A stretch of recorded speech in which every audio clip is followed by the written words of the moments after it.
বন্ধুরা, আজ আমি তোমাদের নিয়ে চলেছি সময়ের গহীনে, যেখানে প্রেম মানে শুধু মনের মিল নয়, রাজ্যের গৌরবও ছিল। হ্যাঁ, এটাই ছিল সেই রাজবাড়ি, কোচবিহার রাজবাড়ি।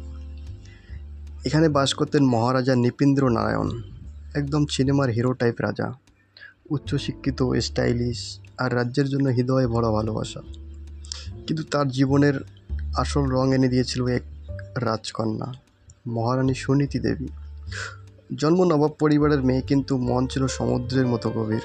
শুধু সুন্দরীই নন, তিনি ছিলেন শিক্ষিত, নির্ভীক, আর নারীদের শিক্ষার জন্য একদম যোদ্ধা। 1887 সালে রাজার স্বপ্ন আর ইউরোপীয় স্থাপত্য মিলিয়ে তৈরি হলো এই রাজবাড়ি।